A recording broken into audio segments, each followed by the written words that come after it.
Hello student, today I will discuss the Piaget's theory of cognitive development. Jean पियाजे का जन्म 9 अगस्त 1896 को Switzerland में हुआ था। इनकी जो शिक्षा है वो न्यूचेल यूनिवर्सिटी से इन्होंने पीएचडी की थी। इन्होंने अपने 3 बच्चे जो थे उनके ऊपर इन्होंने जो संज्ञानात्मक विकास का सिद्धांत है या intellectual development theory of education है, इन्होंने अपने ही बच्चों के ऊपर रिसर्चेस के उपरांत ये संज्ञानात्मक विकास का सिद्धांत दिया था।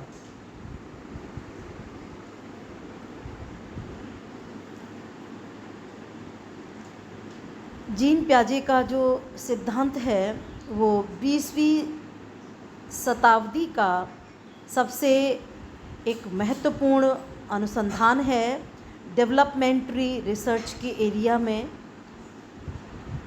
He was originally trend in the area of biology and philosophy and considered himself a genetic epistemologist. Piaget wanted to know how children learn through their development in the study of knowledge. इन्होंने अपने इस सिद्धांत में ये बताया है कि जो विकासात्मक अवस्था होती है उसमें बच्चे का जो ज्ञान है वो किस तरीके से किस प्रोसेस में उसके ज्ञान में डेवलपमेंट होता है। He administered Binet IQ test in Paris and observe that childrens answer were quantitatively different. इन्होंने जो बिने IQ टेस्ट जो था पेरिस में, वहाँ पर बहुत सारे बच्चों पर इन्होंने एडमिनिस्टर किया और इन्होंने ये पाया कि जो बच्चे हैं वो IQ के आधार पर एक दूसरे से भिन्न हैं। Piaget's theory is based on the ideas that the developing children build cognitive structure. इनका सिद्धांत इस पर आधारित है कि बालकों का जो डेवलपमेंट होता है, जो उनकी ग्रोथ हो रही है, डेवलपमेंट हो रहा है, तो जो उनके कॉग्निटिव स्ट्रक्चर्स के आधार पर उनके संज्ञानों का उनमें विकास होता है। ही believe that the children cognitive structure increase with the development. और ये मानते हैं कि इनका जो बच्चों का जो संज्ञानात्मक विकास है उनके डेवलपमेंट और अभिवृद्धि के अनुसार ही होता है। Piaget's theory of infant development were based on his observation of his own 3 children. इन्होंने अपने 3 बच्चों पर ये जो सिद्धांत विकसित किया है, अपने ही 3 बच्चों पर इन्होंने अध्ययन के उपरांत इस सिद्धांत का विकास किया है। इन्होंने बताया है कि जो कॉग्निशन है वो क्या है। The term cognition is derived from the Latin word cognitio. जो वर्ड है इसका मतलब है to know, to recognise and to conceptualise. मतलब हम किसी को जानते हैं, किसी को पहचानते हैं, किसी को कंसेप्चुलाइज करते हैं, वो उसको हम कॉग्निशन कहते हैं। कॉग्निशन एक हमारा मेंटल एक्शन है, एक मानसिक प्रक्रिया है जिससे कि हम जो ज्ञान है, ज्ञान प्राप्त करते हैं और मतलब उसको किस तरीके से अंडरस्टैंड किया जाता है अपने एक्सपीरियंसेस के आधार पर, अपने सेंसेस के आधार पर, उसको कॉग्निशन इन्होंने कहा है। अब ये जो कॉग्निटिव डेवलपमेंट है ये क्या है? तो कॉग्निटिव डेवलपमेंट के इन्होंने इसके बारे में इन्होंने बताया है कि कॉग्निटिव डेवलपमेंट जो है एक एबिलिटी है, एक योग्यता है जिसको कि हम सोचते हैं और उसको समझते हैं। और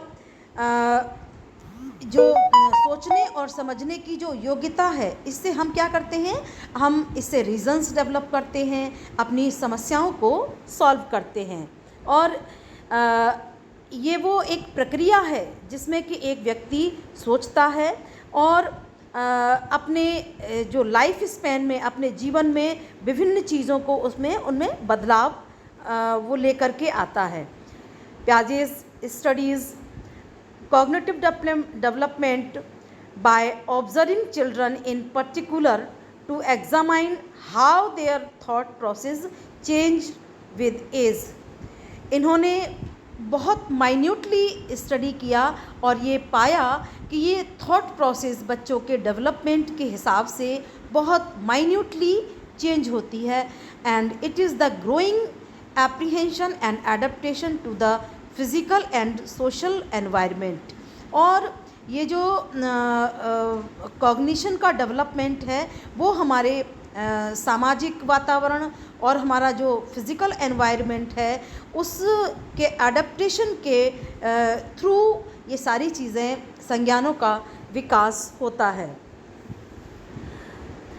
how cognitive development occur, cognitive development कैसे हमको प्राप्त होता है, तो ये बताते हैं कि cognitive development is a gradual and orderly change by which mental process become more complex and sophisticated.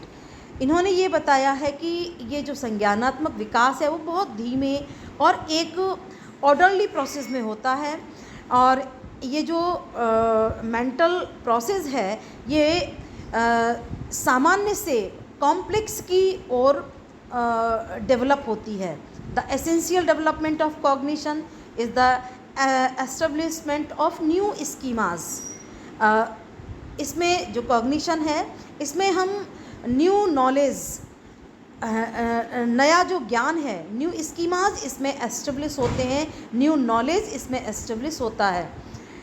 और जो कॉग्निशन का जो विकास है, संज्ञानों का विकास है, उसमें assimilation and accommodation are both process are very important in cognitive development।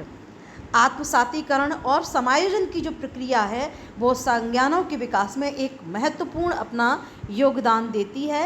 और इसके बाद the equilibration is the symbol of the new stage of the cognitive development.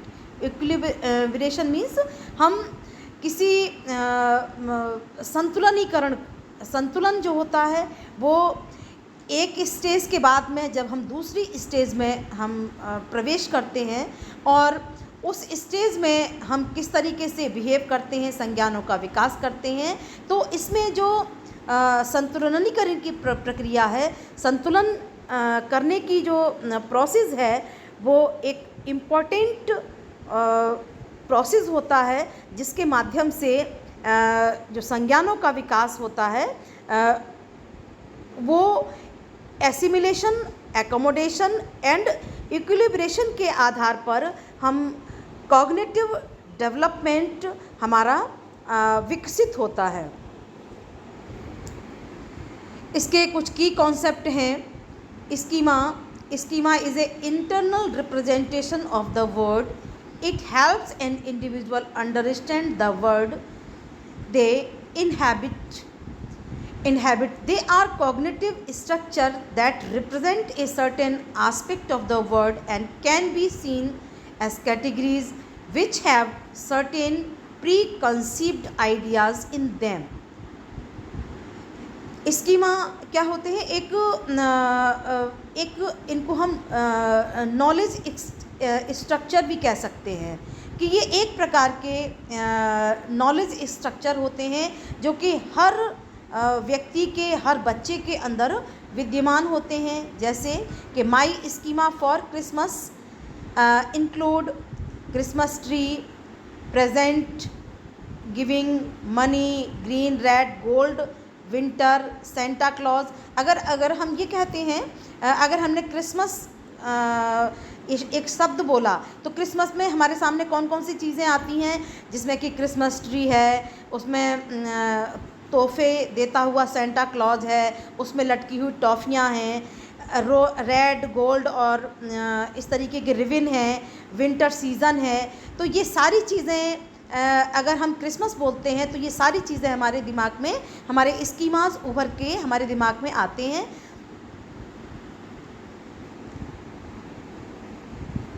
Assimilation, आत्मसातीकरण की प्रक्रिया क्या है? It is using an existing schema to deal with a new object और situation.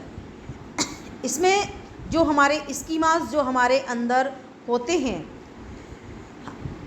वो किसी जब नई सिचुएशन में हम आते हैं तो नई सिचुएशन में आने पर हम उस स्कीमा के आधार पर उन चीज़ों को देखते हैं। जैसे कि 2-year-old child see a man who is bald on top of his head and has long frizzy hair on the side. To his father's horror, the toddler shout, "Clown, clown!" यानी कि एक जो छोटा बच्चा है वो एक व्यक्ति को देखता है जो कि जिसका सर जो है गंजा है, उस पे हैट रखा हुआ है, उसके चारों तरफ उसके हेयर्स लटके हुए हैं। तो वो उनको देख करके वो अपने फादर से कहने लगता है क्लाउन, क्लाउन। ये एक मस्खरा है, क्योंकि उसने उससे पहले बहुत सारी चीज़ों में इस तरीके की जो फिगर है वो क्लाउन के रूप में उसने देखी है। तो उस कंडीशन में अगर किसी वो व्यक्ति को भी देखता है तो उसको भी क्लाउन कह करके उसको संबोधित करता है। यानी कि अगर उसने वो क्लाउन देखा है और ऐसा उसका फिज़िकल स्ट्रक्चर है तो उसको भी वो क्लाउन मानकर क्लाउन एक्सेप्ट करता है कि ये भी एक क्लाउन है। Accommodation, this happens when the existing schema does not work and need to be changed to deal with the new object or situation. In accommodation, the schema is altered, a new schema may be developed. यानी कि इसमें क्या होता है कि जिसमें वो जो पुराना जो नॉलेज है और वो नए चीज़ों को अगर देखता है तो उस सिचुएशन के आधार पर उसको क्या करता है, एकोमोडेट करने की कोशिश करता है। जैसे कि in the clown incident, the boy's father explain to his son that the man was not a clown and that even though his hair was like a clown. उसका फादर अगर कहता है कि ये क्लाउन नहीं है, इस व्यक्ति के, इस आदमी के जो बाल हैं वो क्लाउन की तरीके से हैं, तो फिर वो बालक क्या करता है, उस सिचुएशन को एकोमोडेट करता है, उसको करेक्ट करता है कि ये क्लाउन नहीं है। जबकि वो एसिमिलेशन के टाइम पर क्या कह रहा था कि ये एक मस्खरा है, ये एक क्लाउन है। तो इससे क्या होता है कि with the new knowledge the boy was able to change his schema of clown. अब बच्चे का जो क्लाउन का जो स्कीमा था वो चेंज हो गया है कि ये क्लाउन नहीं बल्कि एक व्यक्ति है।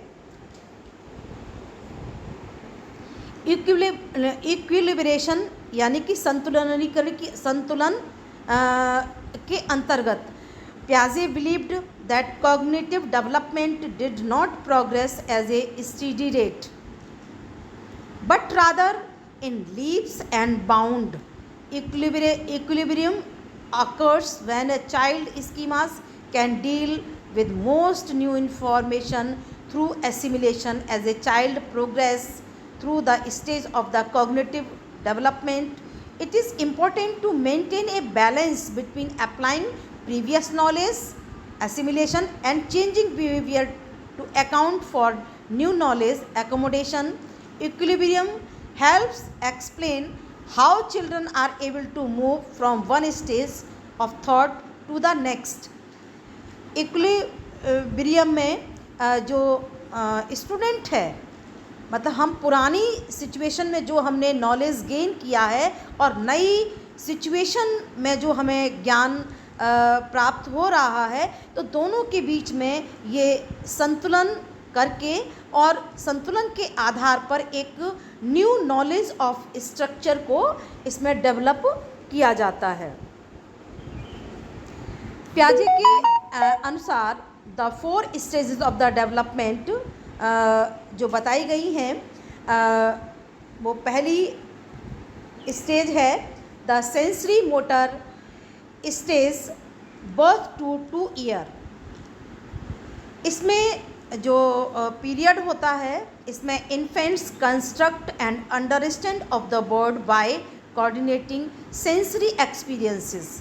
मतलब वो अपने जो आँख है, नाक है, जो त्वचा है, इन जितने भी हम उसके सेंसरी ऑर्गन्स हैं उनके माध्यम से वो सारी चीज़ों को एक्सपीरियंस करता है। उसमें सीइंग है, हियरिंग है, मोटर एक्शन है, रीचिंग है, टचिंग है।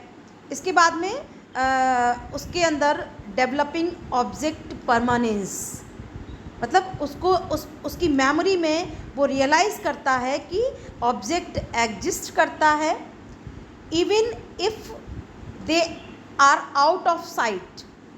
यानी कि अगर हमारे पास वो ऑब्जेक्ट नहीं है, मतलब वो हटा दिया है हमने, लेकिन वो बच्चा अपनी मेमोरी में उसकी परमानेंस को रियलाइज़ करता है कि नहीं ये ऑब्जेक्ट है, जबकि हमने उसको दूर हटा दिया है। Infant progress from reflexive instinctual action at birth to the beginning of problem solving, intellectual and symbolic abilities towards the end of this stage।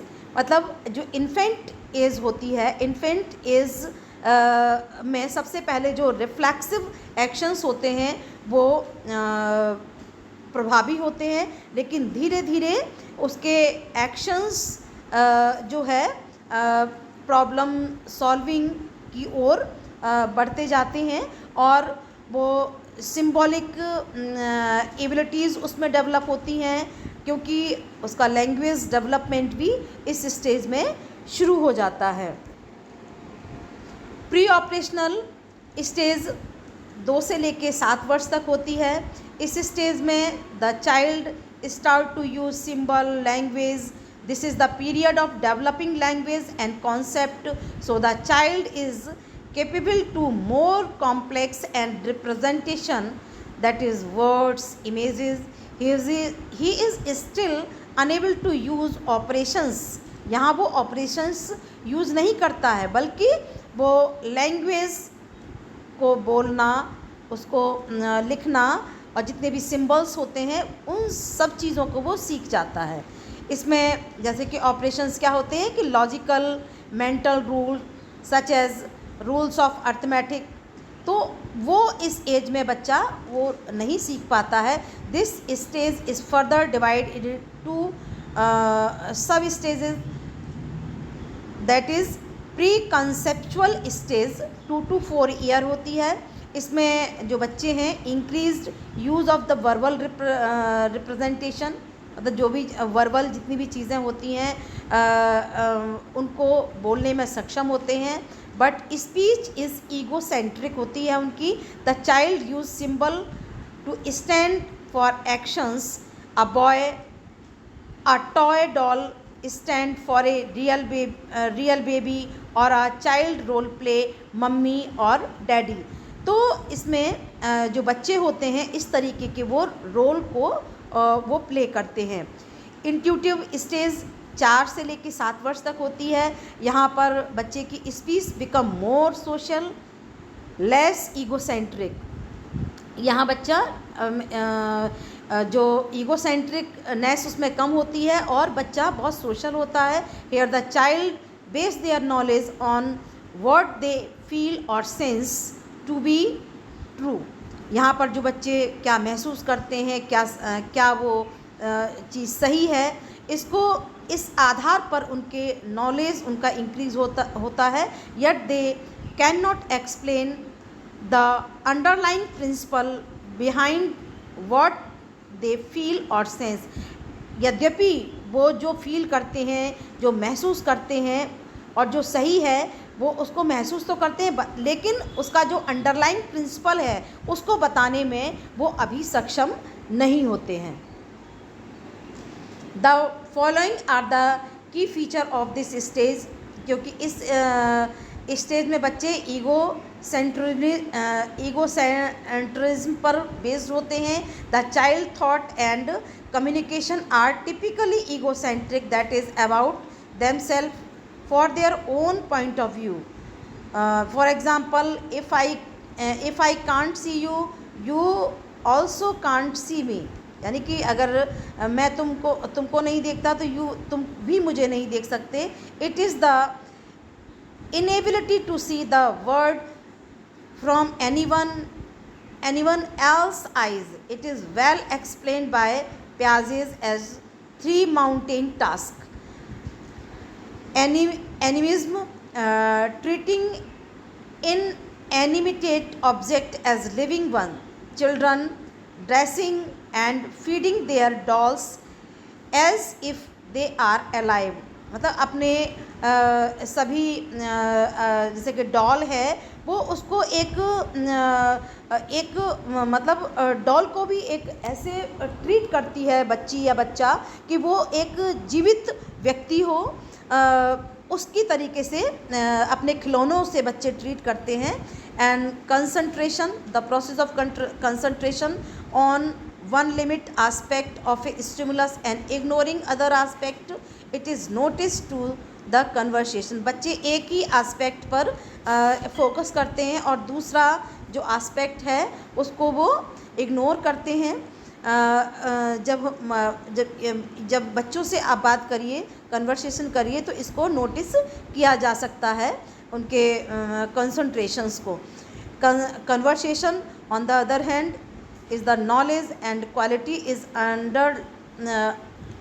unrelated to the arrangement and physical appearance of the object. Children at his stage and unaware of the conversation. Concrete operational stage, 7 to 12 year childhood and early adolescent. The concrete operational stage is characterized by the appropriate use of logic.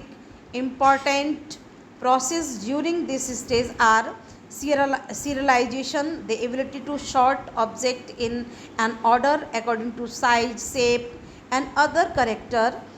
If given different sized object, they may place them accordingly. serialization बच्चे कर सकते हैं इस as में। transitivity, the ability to recognize logical relationship among element in the serial order. इसमें इनमें बच्चों में विकसित हो जाता है। Example, if A is taller than B, B is taller than C, then A must be taller than C। वहाँ रख दो। क्लासिफिकेशन की योग्यता भी इस एज में डेवलप हो जाती है कॉन्क्रीट ऑपरेशनल स्टेज में।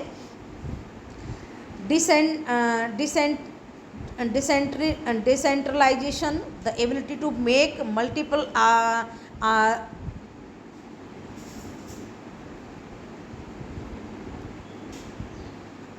डिसेंटरिंग, reversibility, conservation, elimination, the child perform operations. ये योग्यताओं का विकास बच्चे के अंतर्गत हो जाता है। फॉर्मल ऑपरेशनल स्टेज, ये 12 वर्ष और उससे ज़्यादा के बच्चों में पाई जाती है, जैसे कि एडोलसेंस एंड एडल्टहुड का पीरियड होता है। The thought become increasing flexible and abstract. It can be carry out systematic experiment.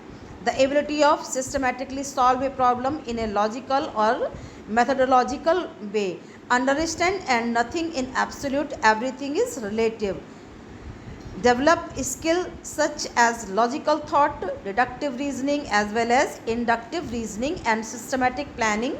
इसमें इस एज में बच्चों में विकसित हो जाती है। And understand the rule of game, social system and develop a man by mutual agreement and hence could be changed और modified. The child's way of thinking is at its most advanced through the knowledge it has to work with will change. Educational implication emphasize on discovery approach in learning. Discovery इस approach of learning में हम discovery approach पर विशेष रूप से बल देते हैं। Curriculum should provide specific educational experience based on children development level के आधार पर ही हमें करिकुलम को विकसित करना चाहिए। Arrange classroom activity so that can assist and encourage self learning को इसमें बल देने के लिए कहा है। इस तरीके के हमको क्लासरूम अरेंज करने चाहिए। Social interaction have a great educational value for Piaget. Positive social action therefore should be encouraged. Instructional should be geared to the level of the child. As the level of the child change at each stage, the level of instruction or exploratory activities should be also changed. Simple to complex and project method of teaching should be used in the classroom. Co-curricular activities have equal importance that of the curricular experiences in the cognitive development of the children. Major goal of the education according to the Piaget was critical and creative thinking. Contribution to education. Piaget's theory helped educator, parents and investigator to comprehend the capacity of children in their different stages. He made us conscious with the way children and adults think. A lot of school programs have been redesigned taking as base Piaget's discoveries. Piaget made a revolution in the development of psychology, concentrating all attention to the mental process and his role with behavior. Thank you.